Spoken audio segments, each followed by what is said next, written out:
ये सहकारी समिति है या खौफ का बुलावा, जहां खाद लेने जाना जान जोखिम में डालने जैसा है। सरकारी इमारत की हर दरार पूछ रही है, हादसा पहले होगा या कार्यवाही।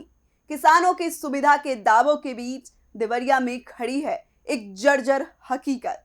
नमस्कार, आप देख रहे हैं यूपी की बात और मैं हूं कोमल तिवारी।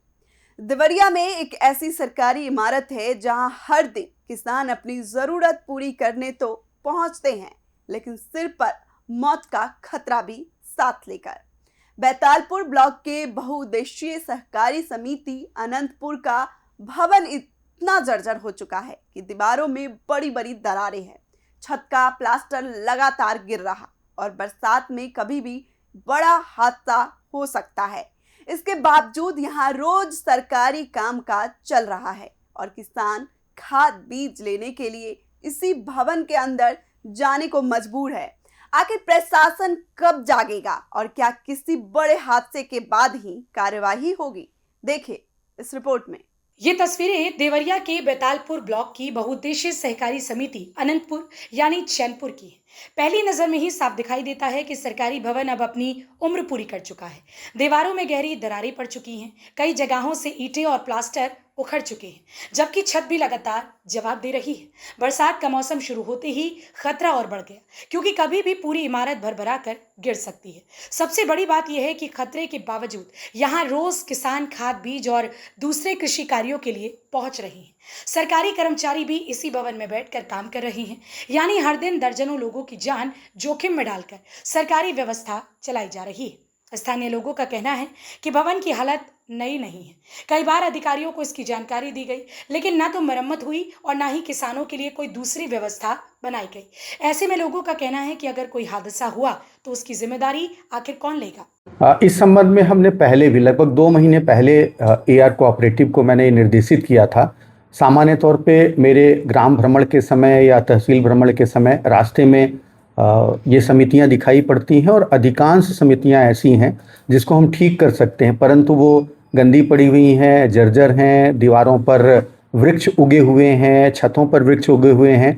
तो मैंने इस विभाग को बोला है कि इसको ये ठीक कराएं और आपकी सूचना प्राप्त हुई है तो अभी मैं दोबारा इनको निर्देशित करता हूँ।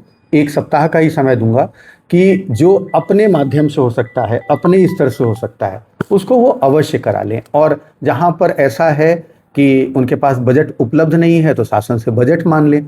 सरकार के पास पर्याप्त धनराशि उपलब्ध है, बस इनको इनिशिएटिव लेना है, पैसा मांगना है, उसको ठीक कराना है। किसानों का कहना है कि खेती का मौसम चल रहा है और खाद बीज की जरूरत रोज पड़ती है। मजबूरी में उन्हें इसी जर्जर भवन के अंदर जाना पड़ता है, लेकिन हर बार डर यही रहता है कि कहीं छत का कोई हिस्सा गिर ना जाए। बरसात में हालात और ज्यादा खराब हो जाते हैं, क्योंकि नमी के कारण दीवारें और कमजोर हो चुकी हैं। इधर पूरे मामले पर मुख्य विकास अधिकारी का कहना है कि जिले के सभी जर्जर बहुउद्देशीय सहकारी समिति भवनों को लेकर पहले ही एआर कोऑपरेटिव को निर्देश दिए जा चुके हैं। ऐसे सभी भवनों का सर्वे कराया जाएगा और जहां जरूरत होगी वहां मरम्मत या पुनः निर्माण कराया जाएगा। अगर बजट की कमी होगी तो शासन को प्रस्ताव भेजकर धन की व्यवस्था भी की जाएगी। उन्होंने साफ कहा कि किसानों की सुरक्षा के साथ किसी भी तरह का समझौता नहीं किया जाएगा। अब सवाल यही है कि ये निर्देश जमीन पर कब उतरेंगे, क्योंकि खतरा तो आज भी उसी तरह बना हुआ है। तो सरकार किसानों की सुविधा और सुरक्षा की बात जरूर करती है, लेकिन देवरिया की ये तस्वीर बता रही है कि कई जगह दावे अभी भी कागजों तक ही सीमित है। सवाल सीधा है, क्या इस जर्जर भवन पर कार्यवाही किसी हाथ से पहले होगी या फिर हमेशा की तरह कोई बड़ी घटना होने के बाद जिम्मेदार अफसर हरकत में आएंगे? फिलहाल किसान तो बस यही चाहते हैं कि उन्हें खाद बीज के साथ अपनी जान की भी चिंता ना करनी पड़े। इस खबर में फिलहाल इतना ही। देखते रहिए यूपी की बात।